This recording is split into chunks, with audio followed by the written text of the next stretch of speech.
Hello friends, school reopen பண்ணியாச்சு. பசங்களுக்கு daily டிஃப்ரெண்ட்டாக எதாவது சமைச்சு கொடுக்கணும்னு நினச்சாலும் சரி, வீட்டில் எதுவும் இல்லாதப்போ ஈஸியாக டக்குன்னு வைக்கிற மாதிரி ஒரு ரெசிபி தான் கொண்டு வந்திருக்கேன்.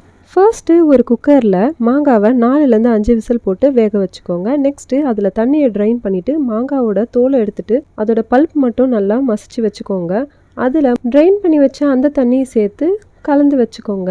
நெக்ஸ்ட்டு ஒரு பேனில் கடுகு, கருவேப்பிலை, காஞ்ச மிளகாய் சேர்த்து நல்லா தாளிச்சுக்கோங்க. வேக வச்சுருக்க மாங்காவை சேர்த்து நல்லா கலந்துக்கோங்க. இதில் 1 டீஸ்பூன் குழம்பு மிளகாய் தூள், கொஞ்சமாக வெல்லம் சேர்த்துக்கோங்க. தேவையான அளவுக்கு உப்பு சேர்த்து க்ளோஸ் பண்ணி வச்சுக்கோங்க. 10 மினிட்ஸில் ஓப்பன் பண்ணி பார்த்தீங்கன்னா குழம்பு ரெடி. புளி, வெங்காயம், தக்காளி எதுவுமே இல்லாமல் சூப்பரான சுவையான குழம்பு ரெடி. இந்த குழம்பு குழந்தைங்களாம் ரொம்ப விரும்பி சாப்பிடுவாங்க. லஞ்ச் பாக்ஸ்க்கு ட்ரை பண்ணிவிட்டு எப்படி இருந்துச்சுன்னு கமெண்ட் பண்ணுங்கள். அண்ட் வீடியோ பிடிச்சிருந்தா லைக் அண்ட் சப்ஸ்கிரைப் பண்ணிவிட்டு இந்த வீடியோ உங்களோட ஃப்ரெண்ட்ஸ் அண்ட் ஃபேமிலிக்கு ஷேர் பண்ணிடுங்க. நன்றி.